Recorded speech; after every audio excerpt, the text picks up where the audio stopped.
Well, in our model 4, we have been able to come up with a structure for church leaders to learn in this model 4. The model 4 is centralizing on marriage, divorce, and church authority. Do not forget that the essence of this model is for leaders to be able to learn ethical power abuse, so that those power that you have as a pastor will not be abused or will not at the same time be used against you and perhaps meet yourself behind the bar. So today I'm going to also elaborate or introduce you to model 4 of this structure, and this is what we've designed for church leaders conferences. And this is about we have what we call church weddings and legal marriages. Well, some people call it church weddings, but I must let you know that under the law there's nothing like church wedding. Now what we have is marriage under the act. Marriage under the act by law. So if you are married under the act, then your marriage is solemnized and then registered, under the Ministry of Interior or under the proper registry that you should be.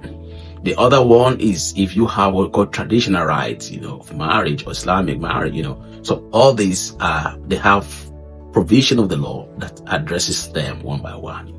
So then we'll let your church to see if your church is actually compliant enough to conduct a marriage as a licensed place of worship, and a licensed place of worship to also issue certificate of wedding. So we will be looking at this. If your church does not have that, we can assist your church to register properly and also, put certain things in places for the necessary agent organization to inspect, so that they can see that your church is duly ready or to conduct wedding. Many churches conduct weddings today, but they're not authorized and not licensed place to conduct wedding. So we will be assisting your church to be one of the reputable church to conduct wedding that will be recognized by the law. So it's not all church that conduct marriage that are legally entitled to conduct marriage, especially in some part of Africa.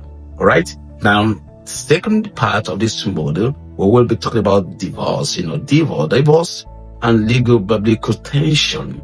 Because, is it legal to, if it is it biblical to bring divorce into the church, or what is the angle of law and the church? How will you counsel members when there's a conflict between the law and the church doctrine when it comes to divorce? This is important. We will be exposing you to necessary things. This has broken some homes today, and this has also affected many churches today. And the last part of this model, we will be introducing you cross-border marriage issues, perhaps UK, Africa. So we will be looking at the template of the law in the UK and that template law in Africa, and how that could be able to help the marriage. So all these things that's in the church. You know why? The church is a public place that people come to worship. So everything is in the church. That's why we're interested in the church. Well, that's a tips for model 4. If you are interested, please make a comment and we'll be glad to reach out to you. You can also send to us through church.attorney@gmail.com. A wonderful time.